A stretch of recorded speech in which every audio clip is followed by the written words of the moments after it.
All right, guys, welcome back to another episode of the League Express podcast. My name's Jake Kearnan, and joining me as always is the editor of League Express, Martyn Sadler. And Martyn, we've just had, aside from the Championship Grand Final, not too much rugby league over the weekend. We had some but that's enough. That's enough. I was at Wakefield on Friday night. It was not on Saturday night, rather. It was a tremendous atmosphere, I've got to say, Jake. 8,000 people there.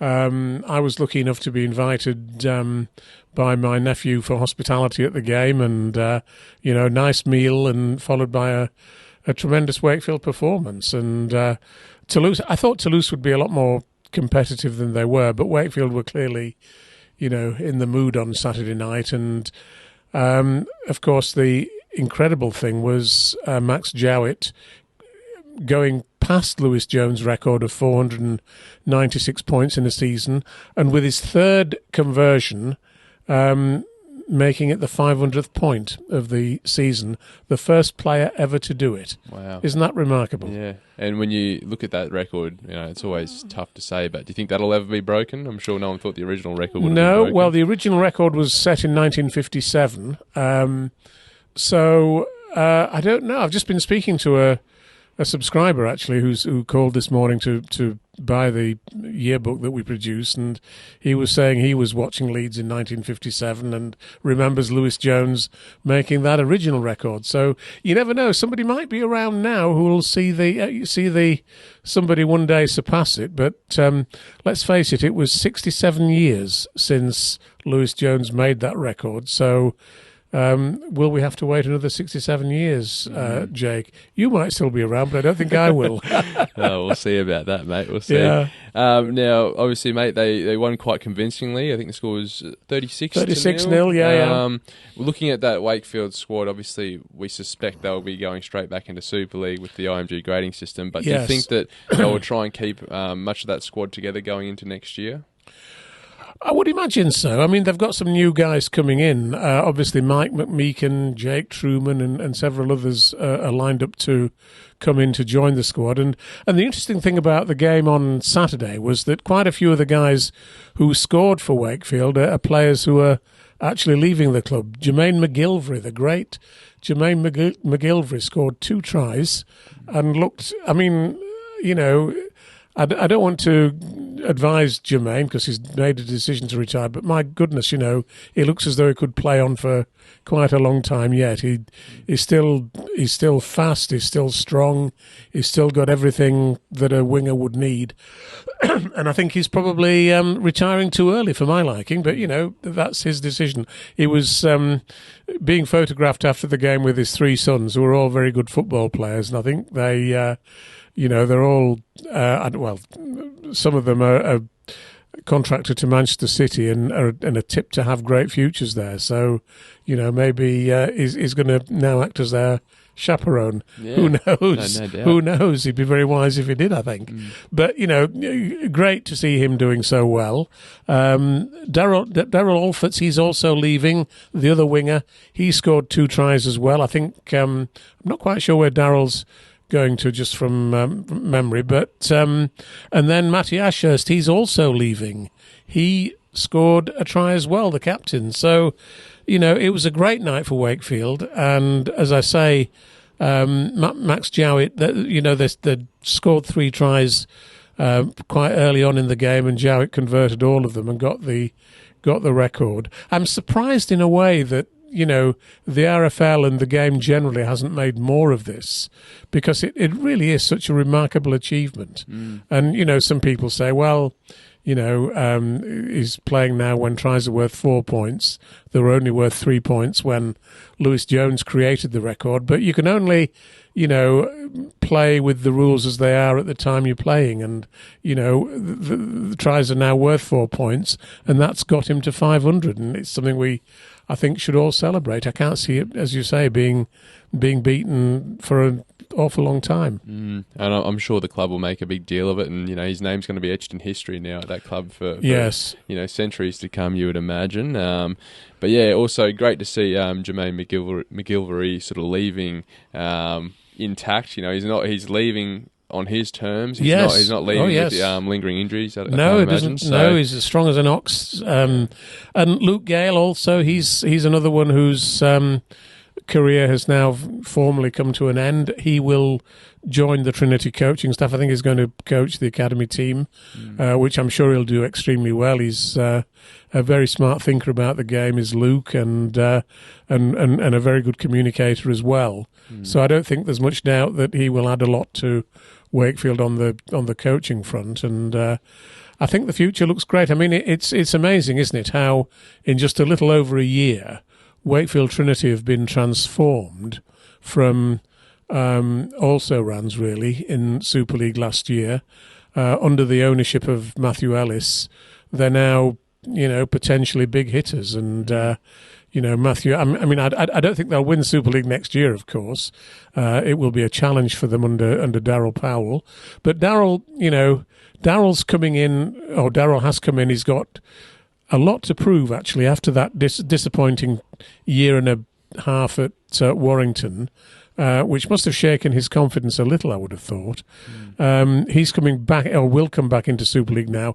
This is assuming, of course, we're talking on Tuesday, and we've not yet seen the grading scores that are going to be put out on Wednesday.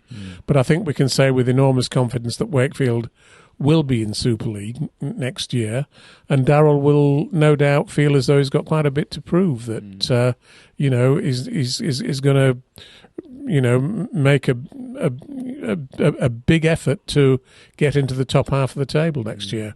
Yeah, I'm sure he's just itching to see the schedule be released, and when that first match up against Warrington is, he'll be looking for a bit of a revenge game. Yes, Daryl versus Sam Burgess. Gosh, that when that's at Bellevue, or when it's at Warrington, get ready for a packed house. Must see TV, that's for sure.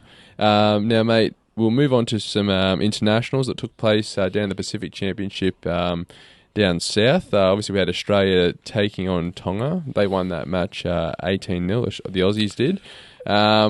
Did you get to watch much of this match? And I've seen the highlight. I've not seen the whole game yet, but which I will do, but I've just not had time to watch it yet. But they, the Tongans, I thought, from what I can gather in the report that we had in League Express from Tom Smith, the Tongans gave the Australians a pretty good game, didn't they? There were no pushovers, and it was the Tom Travojevic got the first try. I think it was an interception, wasn't it? Yeah. And they just gradually pulled ahead. It was only 6-0 at the break, though, wasn't it?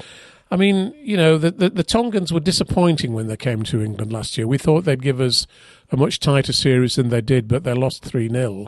But I think they're still making progress. It was a very encouraging crowd at that game, 33,000. A few people had feared it might struggle to get more than 20 a week or two ago, but the fans turned out, and the Australians were quite convincing, and they now face New Zealand, don't they? Yeah, and just for me watching it, the intensity of the match felt like an international. Absolutely. Which was great to see. I thought Tonga really took it to Australia in defence. Their line speed was exceptional. Yeah. Just a few key moments in the game where they just sort of came up short. They weren't able to capitalise. I think they had 2 kickoffs go out in the full. I think Katoa had another, I think it might have been going for a 40-20 that just didn't hit it and might have went out in the full. But just those little key moments in international games that you can't afford to screw up. And I think they looked a much better side, and probably less star-studded than what they were when they came over to England, but I thought they played much better than they did in England. Well, they probably appreciate the warmth of Queensland as opposed to the cold of England, I would think, Jake. Potentially, yeah. A bit like you, I suppose. Yeah, that's right, mate. No, it is getting colder, but we'll see if that has the same effect on Samoa, because, I guess it is a bit of an excuse teams from the Southern Hemisphere can use, but I think there's no denying England were the much better side in that series last year. On the Aussie side, though, I think they were a little bit scrappy at times, but I think their defence was also really good. And another thing that was brought up, I heard in commentary, it's probably one of the first games that this spine has ever. I was going to say, how did Tom Dearden and Mitchell Moses go? In your opinion, you could tell they were sort of trying to feel out each other's game a little bit. It looked a little bit, how how would you say, a bit unnatural at times. I know Dylan Edwards has come under a little bit of scrutiny for how he played, and they're saying that, this next match against the Kiwis could be a make or break game for him there at the back. If he wants to lock down that number 1 jersey, he's got to really dig in and have a blinder against the Kiwis. But I'm looking forward to how they take their form into this match in New Zealand, because playing New Zealand at Christchurch, it's going to be a tough ask. We'll see what they have. But I think they've released their lineups today. I don't think there's been many changes to the Aussies side for that game. So Mel's trusting them and sticking with that winning team. So we'll see what happens. Yes, well, they've got revenge in mind, haven't they? Because they lost to the Kiwis very heavily in the final last year. So, I think it's going to be quite interesting to see. And the Kiwis, of course, that time had Michael Maguire as their coach. Now they've got Stacey Jones as their coach. So, that's a big thing for Stacey, and I hope the Kiwis play well and do him justice. Yeah, absolutely. Another standout for me was that young Lehigh Hopoate, the young fullback for Tonga. He's very thin, he doesn't have a very big build, but God, he was not built solid. Like his dad, is he? No. And he just some of the try-saving tackles he made on much bigger opponents was really great to see. And I think Manly Seagulls have themselves a really good young player there.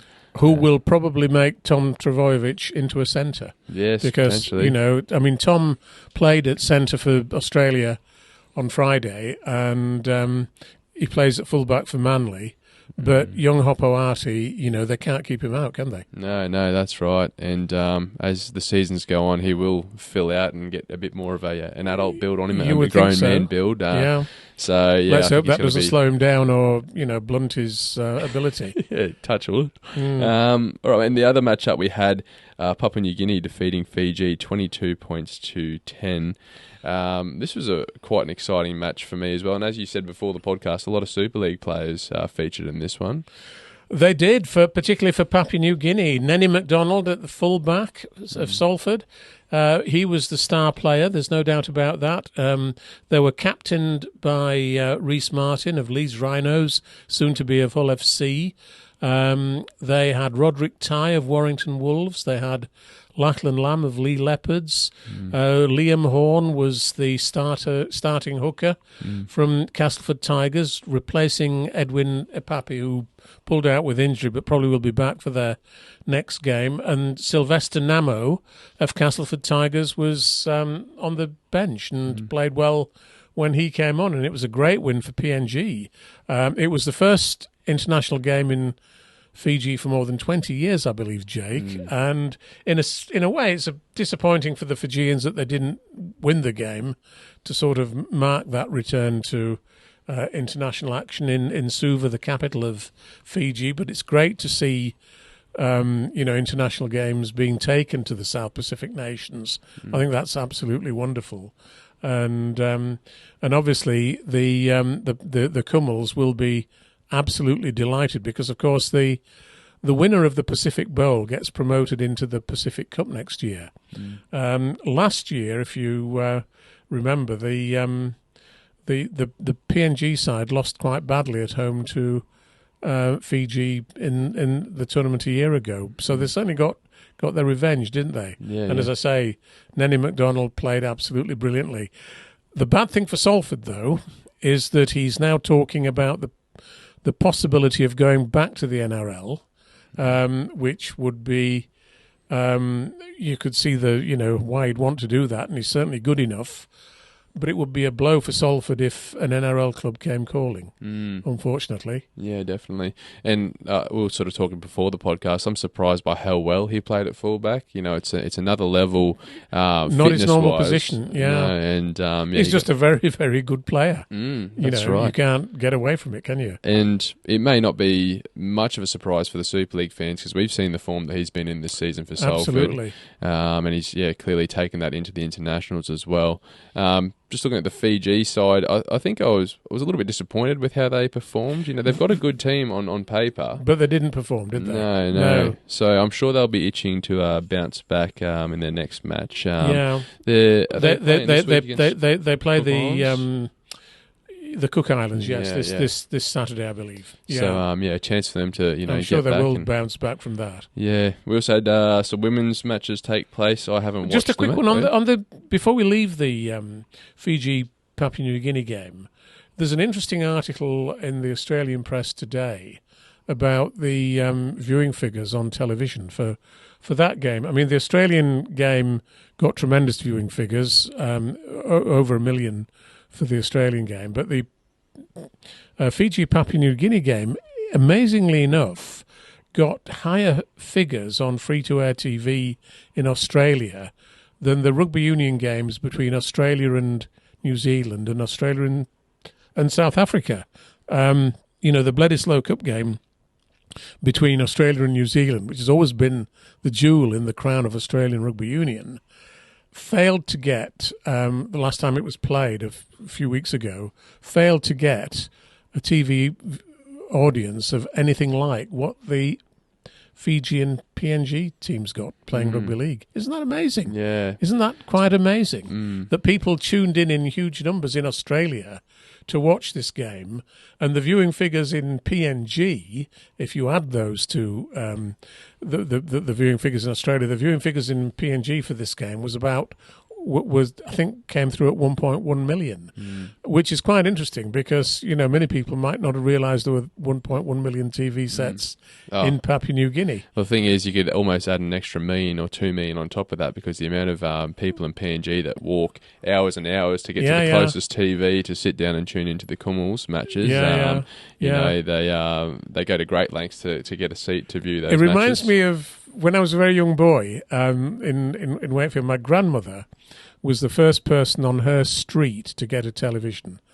And when Coronation Street used to come on, the whole street tried to crowd into her front room. Oh, really? Yeah, in a small terraced house to watch that programme until they all got TVs themselves, of course. Yeah. And it's a bit like that in Papua New Guinea with rugby league, isn't it? Yeah. Well, I've heard stories of like Justin Olam when he was younger. He would walk, upwards of an hour or 2 hours just to get to the closest TV set, just to watch the Commonwealth matches. So they love their rugby league, and they love winning, of course. And they had a great win, and they play the Cook Islands not this weekend, but the following weekend, which will be a great match, I'd imagine, and I'm sure they're itching to hopefully get an NRL team in PNG. Oh well, everybody's saying that those viewing figures have sort of cemented their bid to get a team into the NRL. The demand's there, that's for sure. Had some 2 of the women's matches take place as well. We had Australia defeating Papua New Guinea 84 points to 0. Which, gosh, that was a big score, wasn't it? Yeah. Unfortunate for the Papua New Guinea girls, but yes. And Samoa defeating Tonga 30 points to 16, which a good win for Samoa, and I'm sure that was a highly contested battle as well. Absolutely, great game by the sound of it. So. Yes, the Samoan women, a bit like the Samoan men, are pretty good at this sport, aren't they? Oh, yeah. And a lot of them are starting to appear in the NRLW, and maybe we need a few more PNG women in the NRLW to develop their game as well. I'm sure that will happen. But the Australian women are just fantastic, aren't they? To watch them play rugby league now, they're a great side and just great to watch, and it's going to be interesting to see them play against New Zealand, I think. And the hard thing is for both the men's and women's championships at the moment, it's hard to get a gauge on that first week performance because it's been such a long time since these players have come together to play as a team. So, maybe it's just cobwebs. We might see some closer scorelines next week. Well, we hope so, yeah. All right, mate, we'll move on to some of the news that's taking place over this week and the past week as well. But the big one, tomorrow, IMG Grading set to be released. Is there any surprises we're expecting tomorrow, Martyn? Do we actually think that Cornwall will get a grade A and be in Super League next year, Jake? I doubt it, actually. But no, obviously... everybody knows that London will be out of Super League and that Wakefield will be in. Wakefield might even sneak a grade A. It's not beyond the realms of possibility. And Castleford are also contending for a Grade A, and Leigh are confident that they'll get a Grade A as well. So it's going to be interesting to see if that happens. Huddersfield and Salford won't get Grade A's. They'll be the two lowest ranked Super League clubs apart from London. But they'll still probably get high enough scores to still be there. Toulouse will be edged out. I think we can say that with some confidence. And that raises an issue for me, because you've got to say, will Toulouse still want to go around in the Championship next year? What will happen to them? I hope they do, but it's a great financial burden for Toulouse playing in the Championship. I think they bring a lot to it, but unfortunately they probably aren't quite at the stage where they're in the top 12 on grading scores. Now, my view for what it's worth, Jake, is that Super League should consist of 16 clubs. I think you need a minimum of 16 clubs to generate widespread interest in any league competition. And I would expand to 16 very quickly, and I'd be looking to bring Toulouse in as one of those 16 clubs. But I'm sure that's probably not going to happen. I'm probably whistling in the wind there, I suppose. And we'll continue just having 12 Super League clubs, at least for the foreseeable future, which I think is totally ridiculous. But, that's what the situation we're in at the moment with the grading system. And I think, we won't see too many other changes. I mean, Hull, as we've said earlier, Hull down to Grade B, almost certainly. But apart from that, it will be a bit of a damp squib, the gradings announcement. Yeah, it's a like I said, not too many surprises we're expecting tomorrow. But one of the comments on our YouTube videos was they wanted us to sort of talk about how big the game actually is in England, not so much focusing on what we need to do to expand, but obviously how big it is in the north. Do you think that, I guess fans in general, do you think there is a 50-50 divide of fans that think that we should just invest purely in the north, or do you think that there's more fans that think expansion's the way to go? There are quite a lot of fans who think we should just invest in the north, and that's a valid viewpoint, because obviously it's easier to expand where you already have a presence. And Goole Vikings coming into League One next year demonstrates that quite well. Goole is, on the edge of the Rugby League heartland between Hull and West Yorkshire, and I think they will be a very welcome addition to the professional ranks. The problem that we've had in Rugby League is that we've just relied on people, wherever they may be, people who believe that they would like to establish a new professional Rugby League club, and sometimes they can do that in places far away from the heartland. And sometimes it doesn't work out. But just because it doesn't work out sometimes shouldn't mean that you stop trying, Jake. The lesson should be actually that you need deep pockets to set up a rugby league club. Even a rugby league club in League One, it needs to have the capital behind it to be able to succeed in the long term, and to succeed even if they have some, bad moments, in the club's early history. So, let's not give up. There's no reason why you can't expand both in the north and elsewhere. There's no reason whatsoever. It all ties into making the game a more attractive product, an attractive brand that investors want to come and invest in. Of course. I'm sure we can have many more conversations about this in weeks going forward, mate. But one of the other things I read in your column, Martyn, was potentially some reporting done by Matt Shaw on a leaked document regarding salary caps? Yes. The RFL have proposed some changes in the salary caps and effectively loosening the salary cap, really, giving clubs the ability to have players who are earning less than £35,000 per annum not count on the salary cap, or at least two players in that category who wouldn't count on the salary cap. And they're also giving additional dispensations for various things. Won't go into that now in too much detail. But what's frustrating about that is that they seem to have consulted some clubs and not others, from what people tell me. 3 clubs in particular have been consulted on this, with some of the other clubs only finding out when they read Matt Shaw's article, actually. So good on Matt for persuading somebody to leak him the relevant document. What's annoying, really, is that it seems to be bending over to some of the wealthier clubs to give them the opportunity to spend more than they are at the moment. And what we need to do, actually, because the clubs are struggling financially so much, they're all reporting losses. Rather than being able to spend more, we need to work out ways to spend less, don't we? The clubs are earning so much less from the broadcasting contract now than there were five years ago, for example, that somebody has to find the difference, and that is now falling to the club owners. So as long as the club owners are willing to do that, then the clubs can, carry on.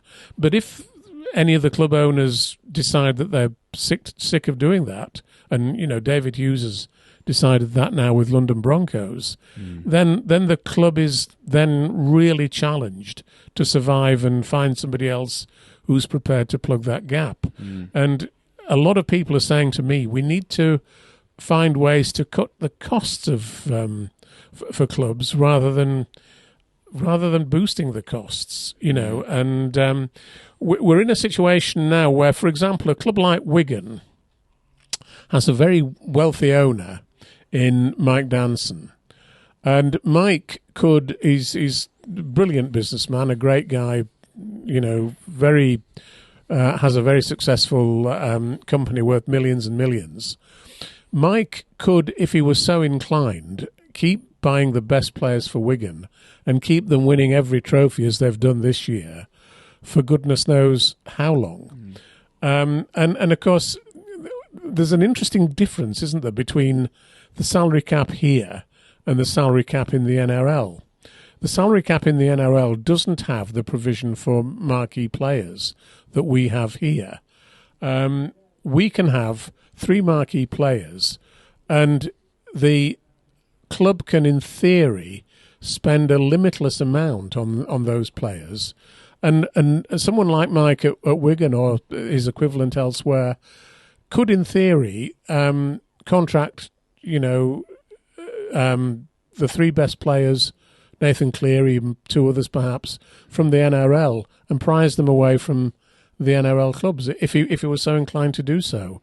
And I think it's quite important that I hope that Mike and people like him, the owners who are wealthy enough to be able to do that, I hope they will recognise that it's actually in their best interests not to win every trophy every year, but for the trophies to go round, all the clubs really in Super League, to maintain the level of interest, at its highest.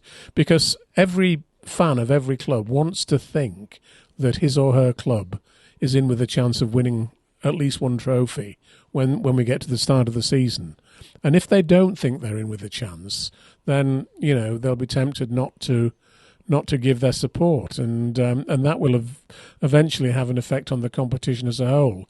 And it reminds me of we go back to that time from the mid-80s to the mid-90s when Wigan won just about everything in that period, and the interest in the game gradually dropped off because the other fans were just getting cheesed off at Wigan winning everything all the time.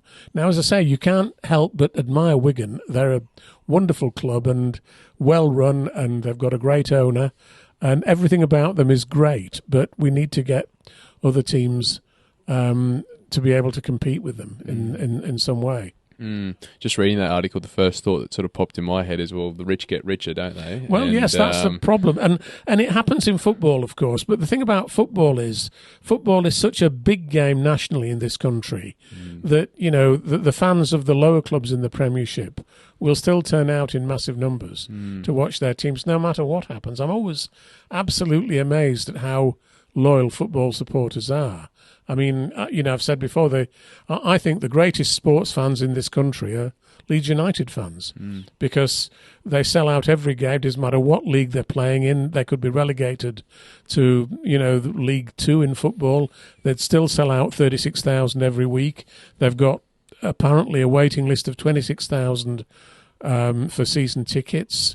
And yet over recent years, they've been watching some of the worst football you could ever hope to see, but it doesn't matter. They keep turning out. They show incredible loyalty, and I just admire them so much because, you know, Leeds United doesn't have to serve up exciting football to attract an incredible number of fans, and that's you know, the fans are just great, and we need to have that in our sport, I think. And I mean, like, there's been a lot of backlash online following the release of that article, so we'll see if the RFL go through with those plans. What backlash have you noticed? Because I've been out of action for the last day or two. Oh, just on Twitter, some people commenting that, you know, same sort of comments I've made, the rich get richer, and especially around that the incentive for international players that represent England or France. It's like, well, those players are just going to come from the top teams anyway, and, you know, more often than not, it's Wigan and Saints, you know, Leeds at the top of the ladder. So absolutely, everything's geared to making the successful clubs more successful, which and is disappointing. It's just, you know, I mean, you know, people are saying, well, the other clubs need to learn how to improve, and of course that's true. You can't deny that, but there's no point in putting handicaps in their way, is there? Yeah, absolutely right. In some other news, mate, we've had some coaching movements or decisions around coaches going forward. Salford was the big surprise for me. Paul Rowley, he's set to move into a new role in 2026 as the Director of Rugby for Salford, with Kurt Haggerty to take over the assistant coach. So he'll take over as head coach in 2026. What was your first reaction to this news, Martyn? Well, I'm not that surprised. I know Paul Rowley has got a great connection with Salford, and, you know, he's been offered jobs elsewhere, but doesn't want to leave Salford. He really loves the club, as that's quite clear, and I can see him taking that role as Director of Rugby, which gives him a wider role within the club in terms of recruitment, overseeing the academy development and all that sort of thing. And Kurt, obviously, Paul thinks that Kurt will be ready to coach the first team by 2026. So he's giving an opportunity to the guy who is currently his second in command, which I think is very good of him. And hopefully Salford will continue to thrive in that way. And, you know, all that the club needs is a benefactor, you know, like most of the other clubs have. That's right. And there was all that discussion mid-season about Leeds trying to potentially poach him. I wonder if there's other clubs in Super League that are sort of slapping their knee going, damn, wish we could have, you know, I'm sure there would be. Yeah, no doubt about it. But yeah, it'd be interesting to see what he can do behind the scenes, you know, because if you have a smart person like that behind the scenes, a club can, you know, really turn it around. And, absolutely, yes. The other news, Craig Lingard, he's been let go by Castleford following the club's takeover by Martyn Jepson. Yes.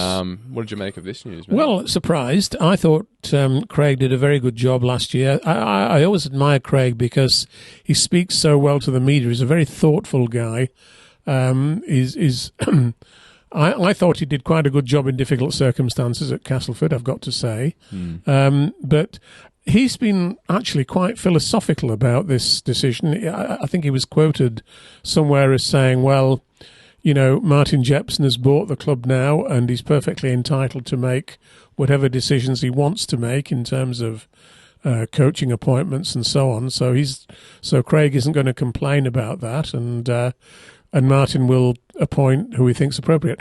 You know, a lot of people are saying it's going to be Danny Maguire who takes over from him, but Danny's the assistant coach there and probably is ready for a head coaching role. I know Gary Schofield who was with us last week, is a great advocate of Leeds Rhinos signing up Danny Maguire in a coaching capacity. But so I think I think that'll go quite. That'll be good for Danny if he gets the job. But I'm sorry to see Craig go, but I don't think Craig will be out of work for all that long, to be honest, because I think he's an excellent guy, very good coach. Always did a terrific job at Batley. And there is a vacancy at Bradford, of course, at the moment. So I saw a lot of Bradford fans tagging Bradford, like the online social media account, saying sign him, sign him, sign him. So I can well understand that. I think he'd do a great job at Bradford. Yeah. Who knows? We'll see what happens there. Because of course, Ian Watson is also on the market, isn't he? The former Huddersfield Giants coach. So now's the time to be appointing someone at Bradford, whoever it might be. Absolutely. And we also had Mike Eccles pledging to continue on as London Broncos coach going forward. But there was some news last week that they're going to need to raise around £350,000 to sort of ensure their survival going into the championship next year. Obviously, first of all, great news that Mike's going to stay on with London. Yes. But worrying signs about their financial... Well, if I had that sort of money in my back pocket, I'd certainly donate it to them because I think they deserve to succeed. Ultimately, I'm convinced that ultimately London Broncos playing at Wimbledon could be a viable Super League club with strong support from London people. They were getting some quite good crowds at times during this year, and I think it's just been such a shame that they got promoted at the time that this gradings process was instigated. I wouldn't have done that, but that's what we've got. But I think they hopefully can come back and be stronger. But they need, as you say, they need to raise some capital first of all, and I hope there's somebody around who can help in that regard and maybe get involved, maybe even buy the club from David Hughes and get them sorted out. Now, switching gears, mate, NRL, we've had some off-season news already breaking, some off-season scandals involving my club, the Brisbane Broncos. Have you heard about the Ezra Mam drama? Yeah. Had a car crash, was found to... was tested positive, didn't he, for illegal substances, I believe. Right. And also didn't have a licence to drive the damn car, unfortunately. And he's now gone into rehab to try and sort out a few of those personal problems. And it's like, I think the car he had a head-on collision with had a mother and a daughter in the car. They were taken to hospital in a stable condition. But things like this, people sometimes do jail time for offences like this. Oh yeah, you could well imagine it. Especially if the injuries were more severe. Let's say he killed one of the people in the cars. He would be facing a long time in jail. He would. Very foolish thing indeed. And it's incredibly disappointing, isn't it? Because he's a fine player, but you've got to pay the price if you drive, assuming that it was his fault for the accident, which I don't think I've not seen. I think I've seen some CCTV footage, and it looks like he sort of veered onto the other side of the road. So, really, if that is the correct vision, it looks like he is at fault, but. We'll wait and see what the findings are for that one. Gosh, but there's been a lot of discussion about what sort of penalties or what sort of consequences there will be for him in terms of his contract. Obviously, he's just signed a new extension with the Broncos that takes him through to 2028, I believe. Scotty Sadler had a good suggestion on radio this week. He said what they should do, instead of sacking him, because players these days, they get sacked and then another club would just swoop in and pay them similar money to what they were already on. Yeah. So he said his suggestion would be to pretty much sit him down and say, for your first year of this next contract, we're going to pay you minimum wage for the first season until you can prove to us that you're worth the money you are. Of course. Also throw in like a suspension as well there and some sort of fine, but forfeit that first year of his salary so he can play for minimum wage and really prove that he's worth the big money that they've dedicated to him. Yeah. And then, maybe in 2026 he can look at going back on that big money. But yes, I don't think they should sack him because he's one of their players. He's obviously made a massive mistake. I think he, from what I can gather, he appears to recognise that, doesn't he, and wants to do something about it. Hopefully, he will do something about it, and we'll get back on track. And that's the most that we can hope for, isn't it? I think it's just such a shame, but I hope the people in the other car were, make a full recovery, of course. It's just so disappointing that there's two very poor decisions made there, and I also believe that the ute or the truck he was driving in was a club-sponsored vehicle, so it's probably been gifted to him by a sponsor. So just very poor decisions, and it just makes me more excited as a Broncos fan to have Michael Maguire come in. Because, oh gosh, yes! I tell you, who's going to have a tough time in pre-season? It's going to be Ezra Mam. Oh gosh, yes, yes. Michael Maguire won't stand any nonsense. No. Gosh. So I'm glad I'm not training under Michael Maguire. Yeah, absolutely. I wouldn't mind going and watching some of the torture he puts those boys through. So I think they desperately need it. All right, mate. Well, just the other news item I have here, the Penrith Panthers CEO seems to have shut down Nathan Cleary's idea of playing the World Club Challenge at the Magic Weekend. Does he? I think he said the reasoning was they've already got some sort of commercial agreement for Penrith to play their home games at Magic Weekend over the next 3 years. So, I'm sure there's a way they could get around that, but seems like Penrith are just making excuses at this point. You would think, bear in mind that at some point in the season, Penrith, I think there are 3 bye weekends, aren't there? Because it lasts 27 weeks, but they only play 24 games, so there must be 3 bye weekends. So it would be perfectly possible for Penrith to have a bye at some point in the season that could be arranged with Wigan going over there. The problem for Wigan is that Wigan don't have bye weekends. So, whenever the game was arranged, if one could be arranged, it would mean that Wigan's opponents that weekend would have to stand down and then play a game midweek sometime later in the season, which would be unfair on them, actually, as well. There's no absolutely satisfactory solution to this problem, is there? No. And, at the end of the day, it might be better just admitting that it can't be played next year so that it can be built into the system more effectively in 2026.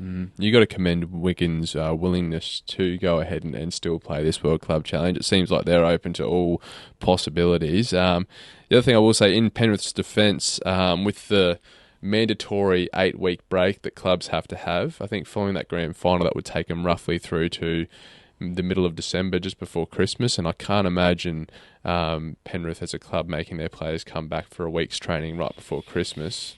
I'd imagine they would wait until afterwards, and then maybe they're not starting until just before the new year or the new year. So it's hard. It's hard. A lot of time. But Peter Vlandis is talking about reducing the number of club games in the NRL, possibly to as few as 20 or even 19 if the NRL gets up to 20 clubs.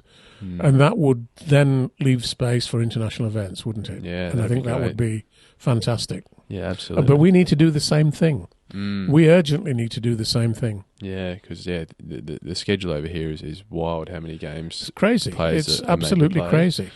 All right, mate. Well, looking forward to this weekend. Obviously, we've got the big match, England versus Samoa, taking place out at Wigan.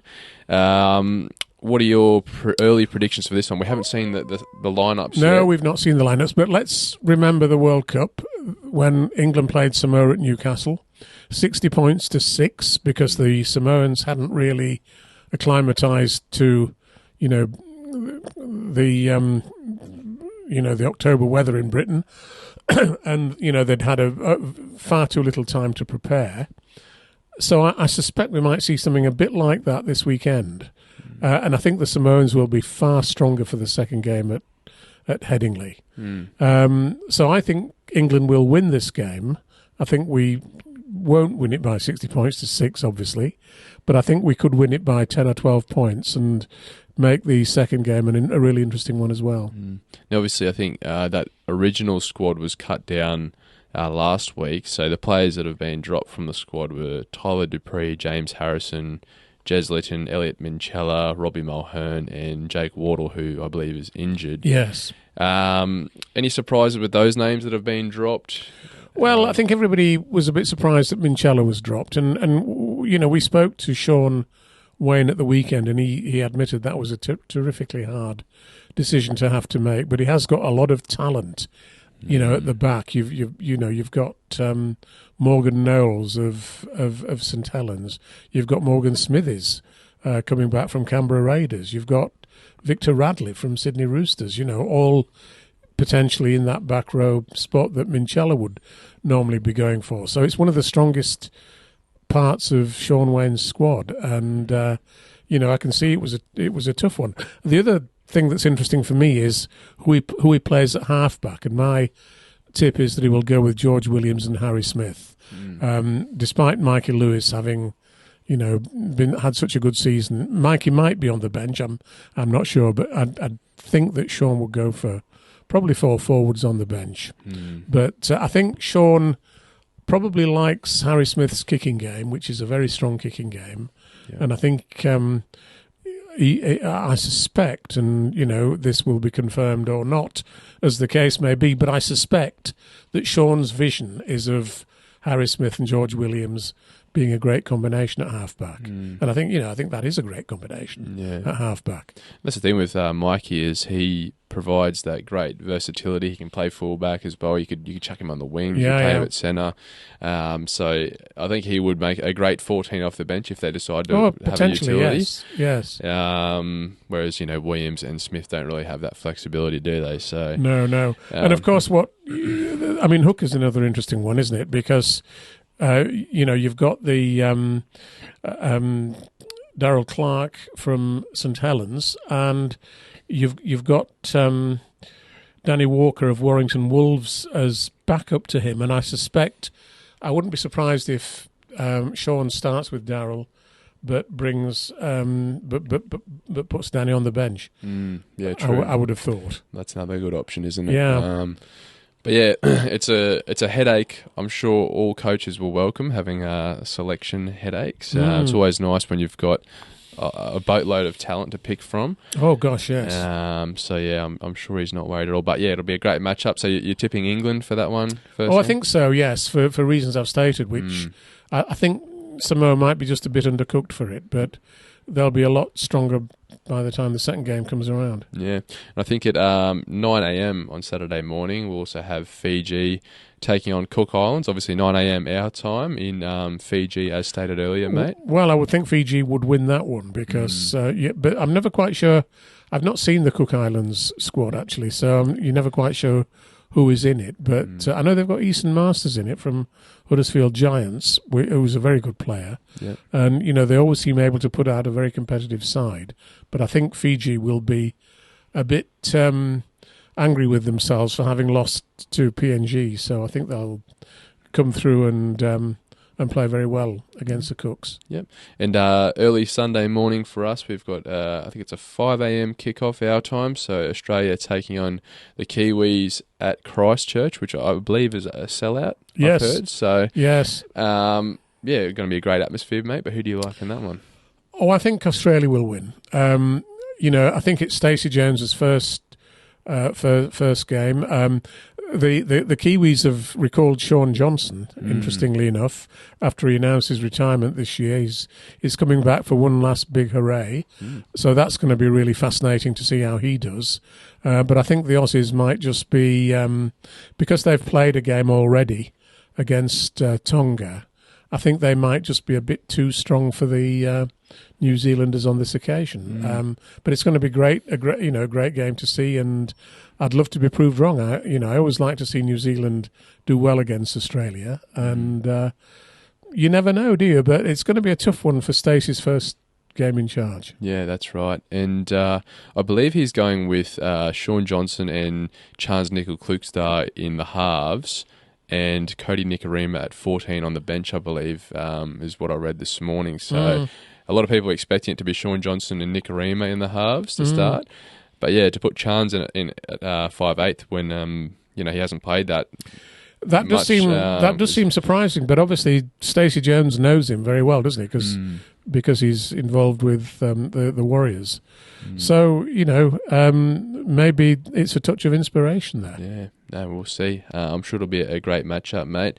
All right, Martyn, anything else you want to touch on before we get out of here today, mate? No, I think that's just about everything that we can... it might be worth just mentioning the games in the World Cup qualifiers this week. We've got Wales being involved with Serbia and France playing Ukraine before the winners of those two games then play each other to see who goes forward as Europe's representatives in the World Series next year to play in the World Cup. And Wales beat Jamaica last Tuesday night in Neath, so that was great. It sounds a very good game, actually, 22-16. Yeah, close match. So, Gil Dudson playing well for Wales and putting out some very emotional stuff, actually, about playing for Wales. So it's great to see the international game bubbling under in that sort of way, isn't it? And see that Alex Young playing for Jamaica. That's Dom Young's brother, It is, I believe. yes. Yeah. He is. He's also down with the Roosters at the moment. So I'll have to see if we can go back and find any highlights of that match, mate, and see if they have any recordings we can have a look at. Yes, it would be good, wouldn't it? I've not seen any personally. No. All right, mate. Well, we've done pretty well. For a podcast that hasn't had many matches played on the weekend, we seem to find a way to fill out the time, don't we? Yeah. How many minutes have we filled now? Just over 50. Well, that's not too bad. Yeah. We'll, hopefully we've. Hopefully our listeners and viewers have stayed with us, and we'll keep going. And over the next few months, hopefully we'll have a few guests appearing, we'll look forward. We'll announce who they are, obviously, as we as the weeks unfold. But I believe you're heading off somewhere for the next few days. Yeah, on Thursday I fly over to Iceland for 4 nights. So we've I'm glad you're going to be back for next Tuesday. Yeah. So that's... I'll probably come back with frostbite, Well, mate. I was going to say, don't disappear down a crevasse or something, will you? I'll try not to. Don't have a volcano erupting all over you. Whatever mate, you do. I hope not. It's yes, it's I'm sure you'll have a wonderful time. Yeah, no, we're looking forward to it, mate. We've got a hire car, so have to get used to driving right-hand side drive. I think it's a manual too, so that might cause some problems. But yeah, just touching wood, the roads are good conditions to drive on, not too icy because good.